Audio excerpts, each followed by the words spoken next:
Hey guys, it's Tony Robbins. Listen, I've got a video here for you today that I think you'll really enjoy. I am, for the last, I guess, 9 months or so since the economy took its giant collapse all over the world in different areas financially, I've been meeting people that are trying to figure out what to do financially. And I've watched so many people in business who are trying to figure out what to do. Their customers are responding in a different way. They're hanging on to their money and they're concerned. And so I thought, you know, the traditional approaches to business are not making a difference. What I'm best at is modeling. You know, I've always, when I wanted to figure something out, I go to people that are the best in that area and figure out what they're doing and teach myself how to do that and then teach others to do the same once I've proven it's worked with myself. I said, I want to find the best of the best, and I've been really fortunate over the last, as I say, probably 7, 8, 9 months to have spent some time interviewing and getting to know and becoming good friends with many of the top people in the internet marketing. I mean, people that they're not the likely people you normally look at. I look at them as the new money masters. You know, they're guys that, you know, they didn't have the traditional education and ladies that didn't, but they found a way to add value. So whether you're looking for, you know, opportunity to figure out how to have a second income stream, or you have some form of business you're considering being in or you're in and you want to learn some tools, I thought I'm going to create some great products for this, but I thought I'd just send you out first a neat little interview that I did with them. These guys called me up and said, can we come by? I'd love to chat with you. And I said, well, we're going to chat. Let's put it on film. So we just knocked around, and what they wanted to ask me was, look, you know, we've spent enough time with you. We know you know how to get people to take action. I said, well, come on over and let me kind of get inside your heads a little bit. Let me see why you follow through. Why do so many people say they're going to do something and then never follow through? And a few people do something inside their head and heart that gets them to follow through. So I just thought you might enjoy this conversation we've had. It's with Frank Kern and John Reese, two of the best in this industry. And I think you'll find it interesting. Maybe you'll be triggered a little bit to think about what will get you to follow through too. So this is my little gift to you. I hope you enjoy. We got the dialing. Thanks. Tony, what's up? Good thing, man. How about you? I'm good. Listen, we've got a serious issue that I think is affecting our market, and we need your help. We actually don't know if we can solve this problem, but we think that you can. So we want to barge in today. We're kind of riding around anyway. I know you're shooting and stuff, but if you got a couple minutes so we can pop by, that sure would be helpful. Okay, well, I'm honored. If you help me. Come on over. Look forward to seeing you. Okay. See you, man. All right, man. Bye. Look forward to seeing you, John. Bye-bye. Yep, Bye. see ya. So why are we in a hotel anyways? They use this place a lot to shoot stuff because it's got a really nice background. Oh, so really nice outdoor filming stuff. different guests and interviews Yeah. and TV commercials? Hey, man. How's it going? Come on in. All right. Thank you. Hey, Tony. guy. What's up? How you doing, man? What's all this? Doing a little leadership filming now. That's awesome. Good to see you. All right. Thanks for having us, man. How you doing? Well, come on in. I'm curious to what this major problem is that you're going to see me right away about. This sounds like a setup to me, man. It's a setup, yeah. I told John it was an intervention about his glue sniffing problem. Well, come over and sit on my lap. Yeah, right? exactly. So we were doing some talking, and the big problem in our industry, we think, is a bit of a mystery. No one has the exact answer. We were actually talking about trying to figure it out, that, you know, so many people in our market get these courses that, you know, him and I both, for our own respective businesses, spend hours and hours of time, you know, recording these, you know, building these education products, these training products to show people how to grow a business or build a business. But there's this large segment of our customers in our market that we're in that really don't get results. They don't do anything, or they're just, you know, for whatever reason, it's not for them. It's just, you know, we were just talking about how great it would be if there were just, you know, so many more success stories, right? Like If everyone who actually bought stuff, not necessarily just our stuff, but all of the stuff within our community, if the people who bought it, if everyone who bought it just actually used it, you know, and just followed the directions and followed through, how amazing that would be, like what we would accomplish as a community as a whole if that happened. So our challenge is, what needs to happen, what kind of shifts need to happen to get people to follow through, to get people to actually use the products? You're talking about the same mystery that people have of, you know, why does somebody, you know, get that fat, or they're out of control and they hate themselves, but then they go have another piece of chocolate? Or, you know, why does the person who's just, the doctor just told them they have cancer, lung cancer, and said you've got to stop smoking, and some studies show 70% of the people keep on smoking. So you're not talking about a minor issue here, right? It's part of life. But there is an answer because there are people that do follow through, and there are people that never did before, and then they've never followed through in their life, and now finally they break through. And that's what I try to focus on, is what those people do.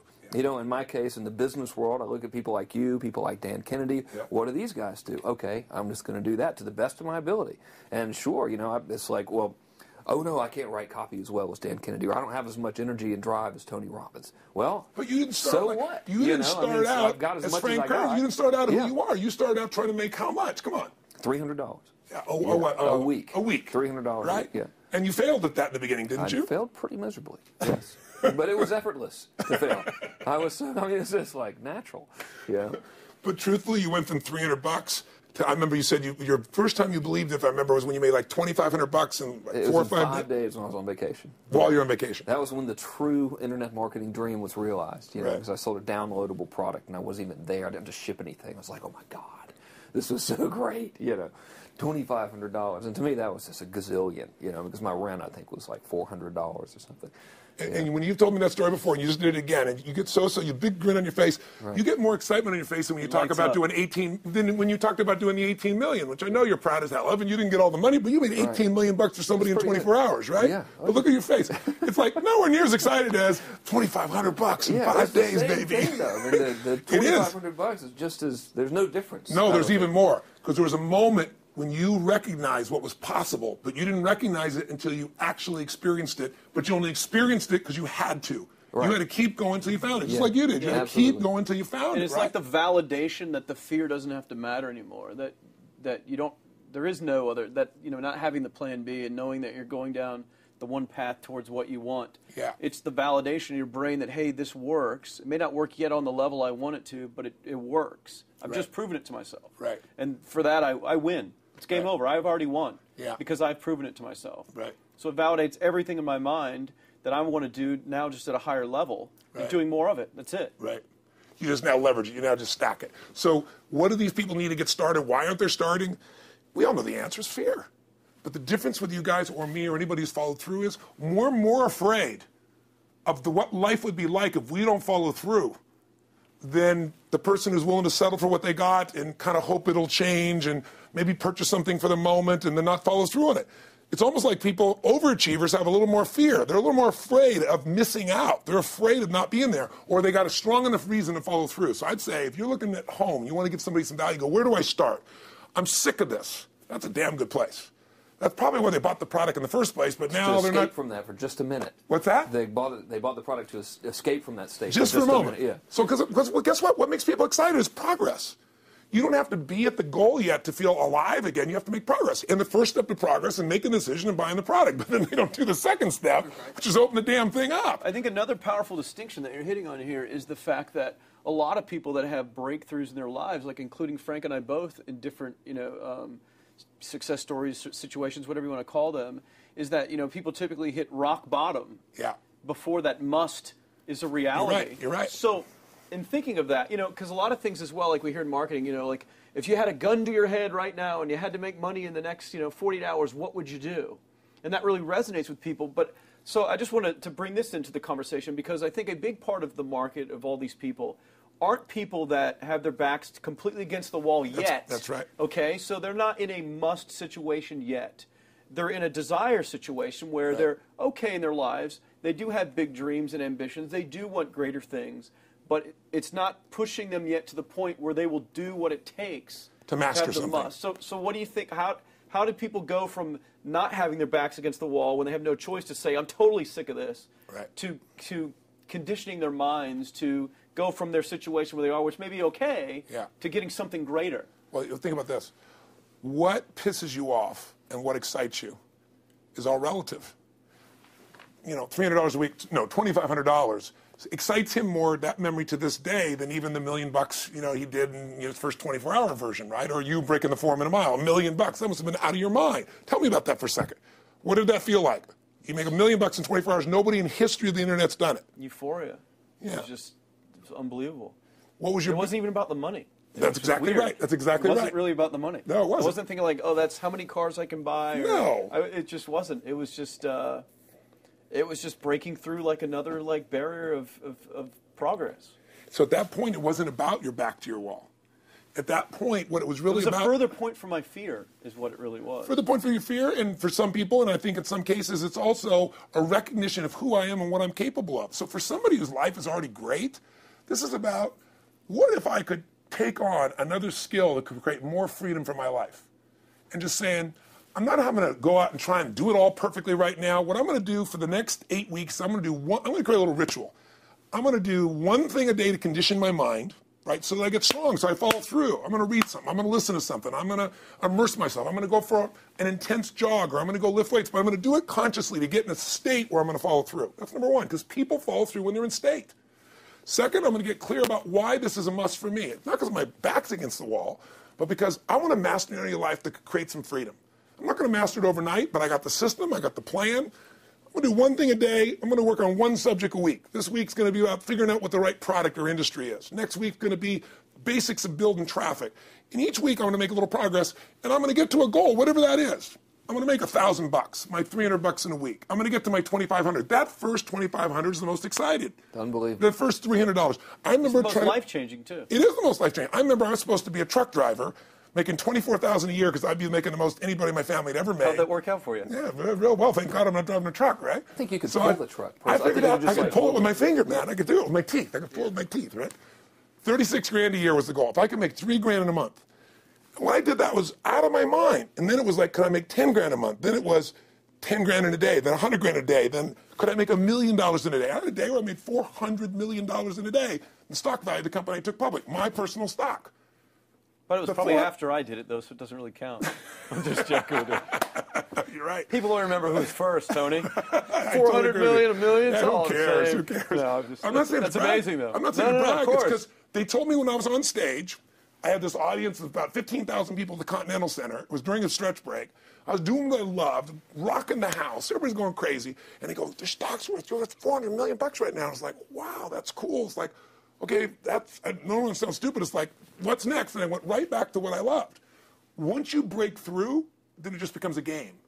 The people that are getting your products have not yet broken through in most cases.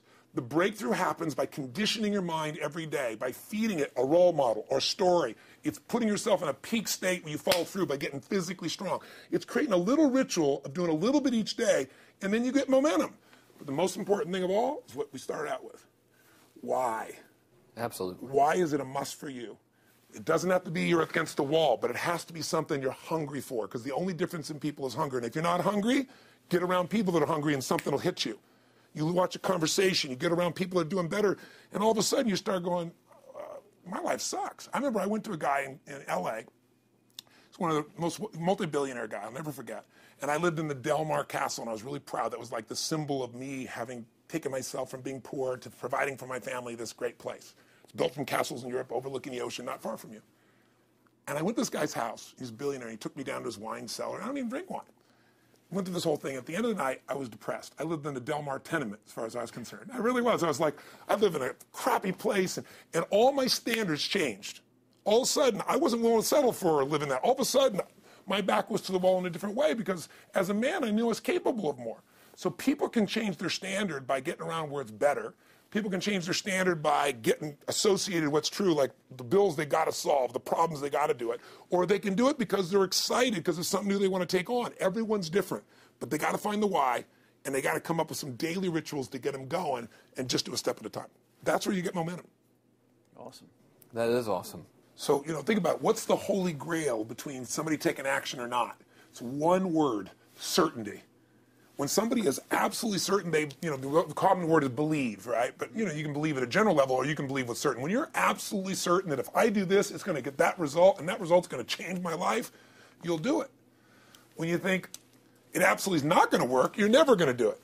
The middle no man's land of maybe it'll work, maybe it won't, that's the piece that kills people, right? So if it's a must for you, you got to make it work, right? In our case, right? That's an example. If it's not a must for you and you're not sure, you don't know what to do. So years ago, I'd look around and say, okay, how do people get themselves to follow through that haven't been following through? What's the difference? And I started interviewing hundreds of people, literally, and eventually thousands, because I had thousands of my events. So I'd ask the group to give me their feedback.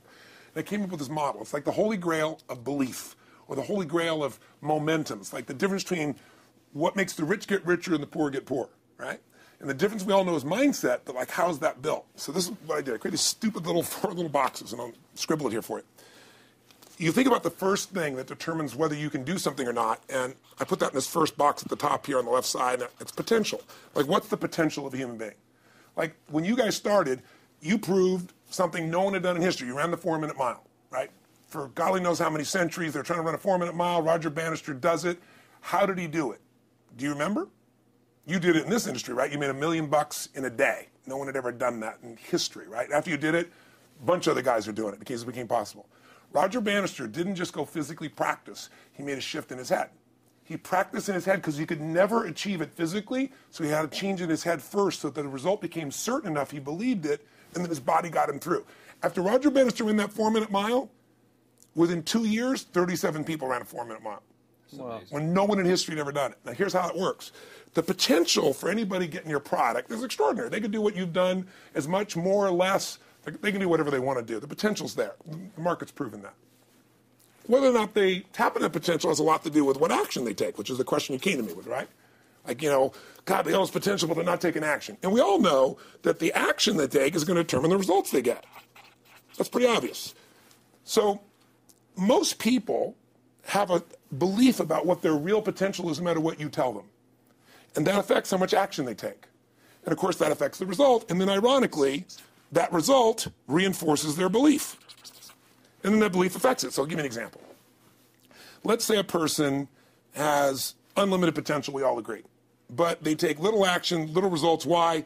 Because they have to start with a problem with their belief. They don't believe it's really going to happen for me. Maybe for Frank Kern's because he's got the cool hair and stuff, or maybe it's for you because you're so driven, but it's not me. Maybe Tony Robbins because he's a freak, got these big teeth. Whatever their thought process is, right? They got this thing, right? But what happens is, if you believe that there's very little potential, how much action are you going to take? Nothing, little. And when you take little potential with a little action, what kind of results do you get? Lousy little results. And when you get little results, what does that do to your belief? You go, see, I told you this was a waste of time, told you this wouldn't work. And then what happens? You tap even less potential. You take even less action. You get even worse results, and your belief gets even weaker.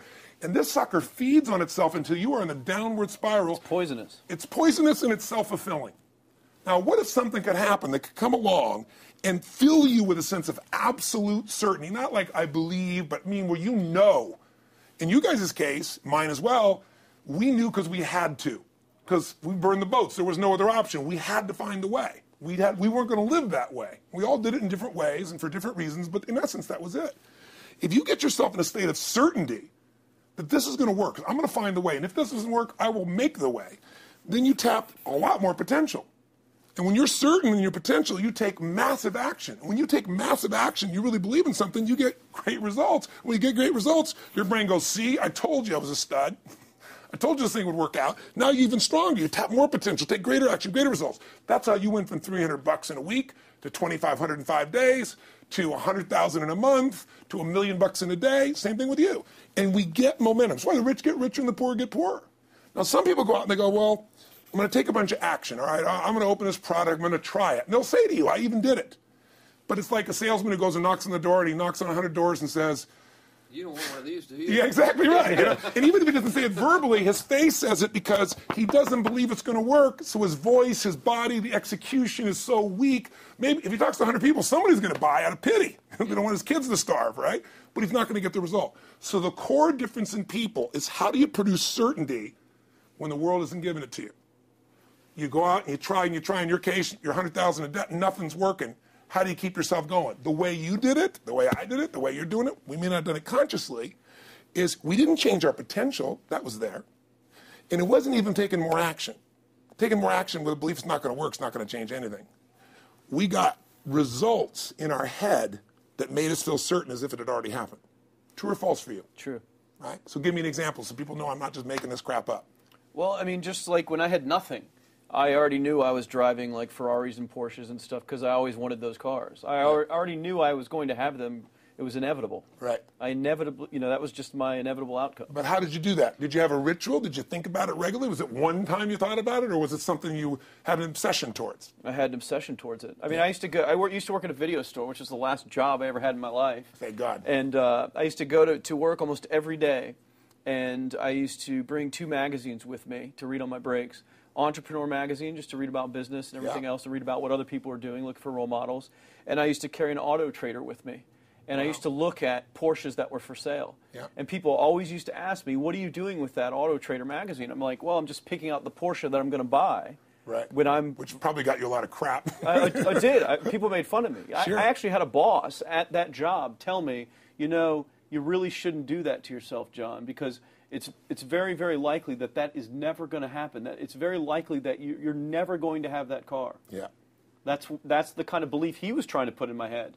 And I was like, no, you don't realize that it's inevitable that I will drive here sometime in the near future with that car when I'm not working for you and drop movies off for you to put back on the shelf. And that actually happened. And it was one of the most fulfilling days of my entire life. And the great thing was when I pulled up in this car, I was in my mid-20s. Yeah. A car that most mid-20s. What kind of car was it? It was a Porsche 911 Turbo. It was a convertible and everything. Just beautiful car. It was one I always dreamed of having. But, for a few years, I always circled the ads of which ones I was going to buy. Well, when I finally got it and I pulled up at the store, I had all these people, some people that were still working at this $7 an hour job were there years after I left. And I'll never forget this, even the boss and stuff, and the reaction of the people was like, wow, that is awesome. Yeah. Is that your dad's car? And all I said to them was, not exactly.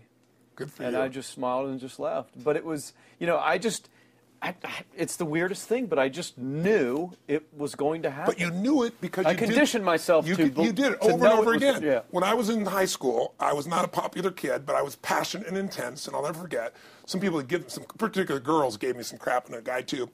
And I wrote in their journals or their annual yearbook at the end, I wrote, someday, I said, you treated me like hell. Someday I'll be rich and famous, and you'll be an effing truck driver. And you'll be sitting there, I'll be with with this beautiful woman of my life, rich, and you'll be watching me on television thinking, you wish you would have treated me better. I actually wrote this shit in people's annuals because I went to a 10-year high school reunion and people showed me this stuff, great. Right? But it's like, I burned the bridges, baby. I was like, this is how it's going to be. So I'll give you a perfect example of this. They did studies, many have been done at this element, where they want to say, how much does the mind affect performance? So take basketball. And I've worked with a lot of NBA players and turned them around, and one of the problems many of them have is they'll choke on the free throw line. Well, everybody knows in that case, if you normally shoot really well and now you're not, something's interfering. Something's getting in front of your state, some uncertainty, right? Obviously. So they take a group and say, we're going to make them better.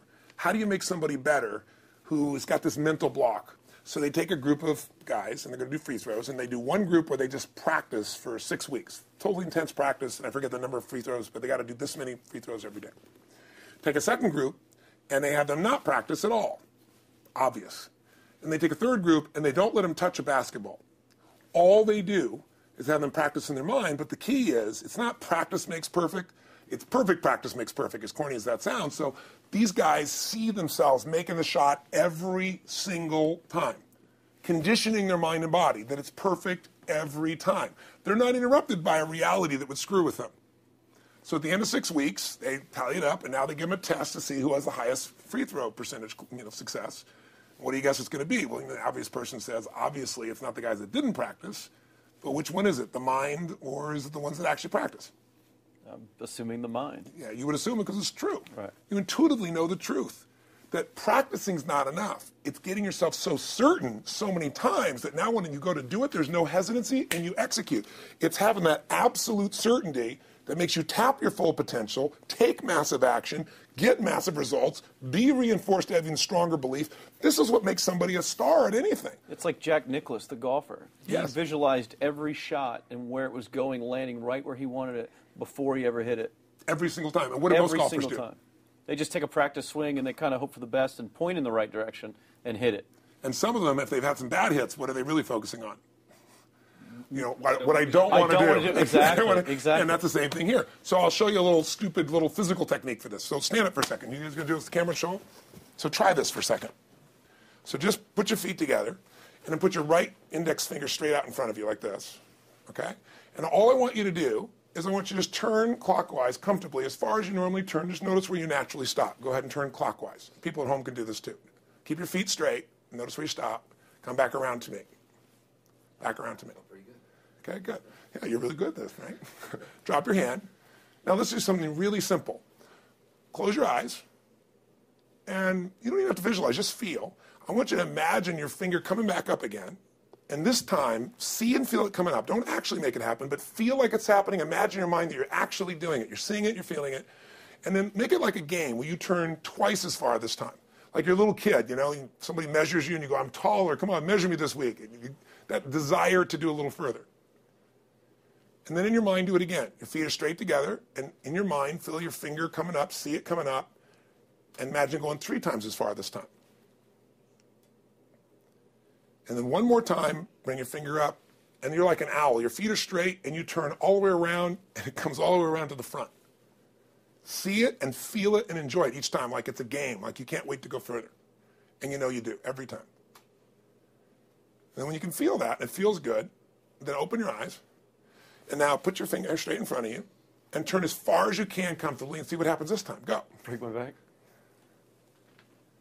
Now notice, I don't know if the camera's got it, but you don't have to ask the camera. You can ask yourselves. Come back around. Did you go further this time, yes or no? A lot further. A lot further. 50% further. 50% further. How much further for you? About the same. Yeah. The average person will go 25% further. Now here's the question. We're superior. We're superior pointers. There you go. Superior right finger pointer. Thank God. So, did you have the potential to turn as far as you did the second time, the first time?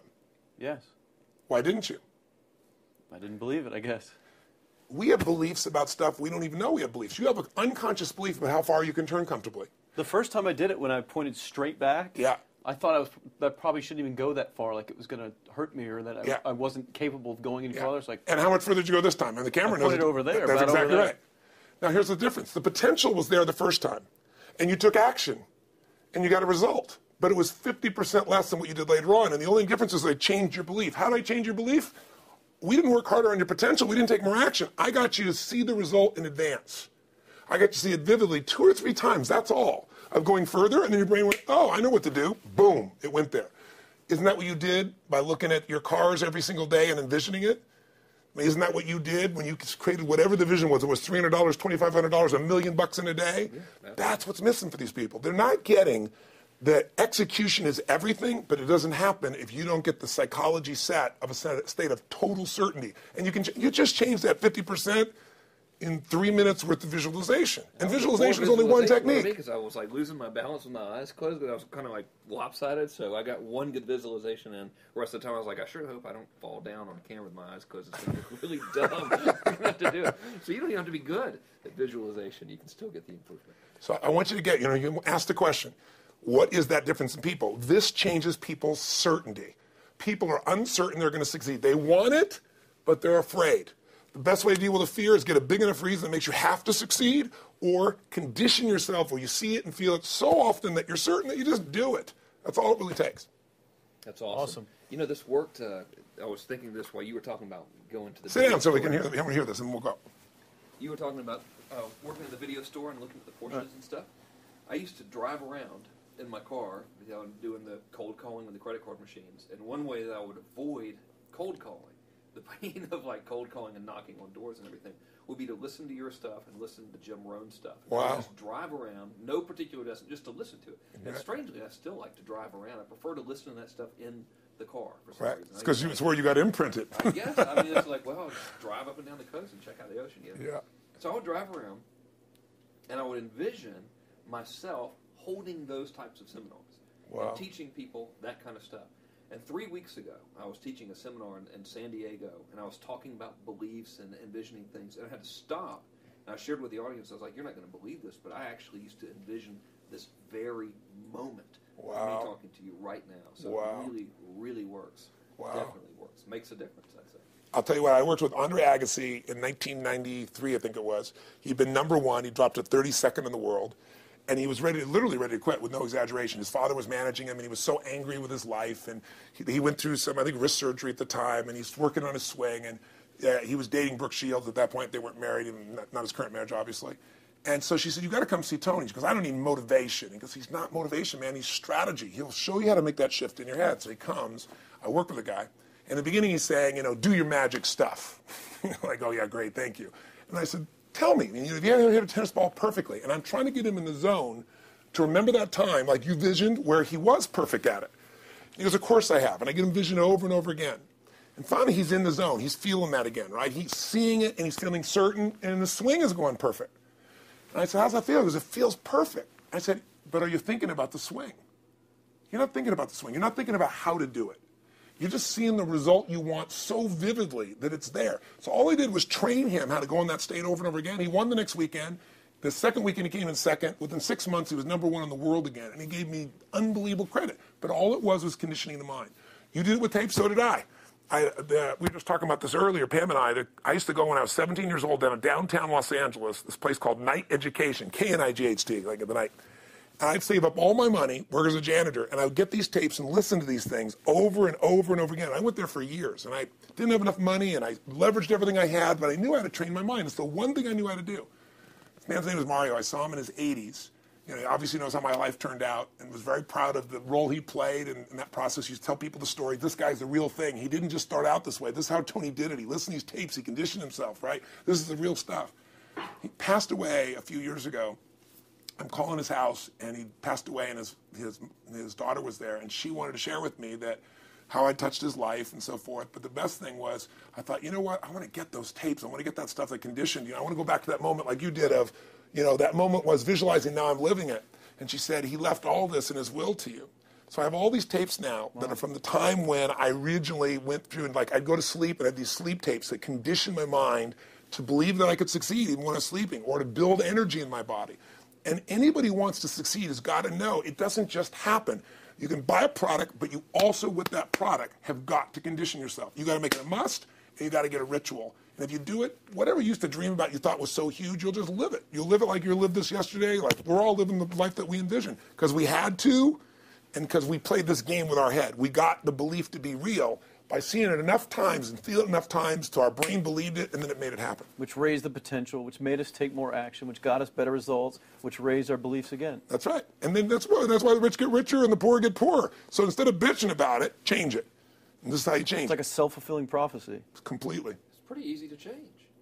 Just that one simple exercise was amazing. I'm still like, holy crap, you know, I wonder what else I can do now. But look what most people do. Most people do the opposite of that, right? They get the product or they think about doing it, and what do they envision? It's not working. That's right. The excuses. So they envision it not working. As soon as they envision it not working, they feel uncertain. As soon as they feel uncertain, how much potential they tap? Little, if anything. And so they send back your product, and they listen to the damn thing, you know? And guess what? What does that do, by the way? They make that as another lousy result in their life. I didn't even follow through on that, and they believe even less. This process is the Holy Grail. It's where the whole game changes, and anybody can do it, and they can do it in a few minutes. And if they do it a few minutes each day, then they get a different life. They do it a few minutes one time, their life changes for the day. We're defined by our rituals.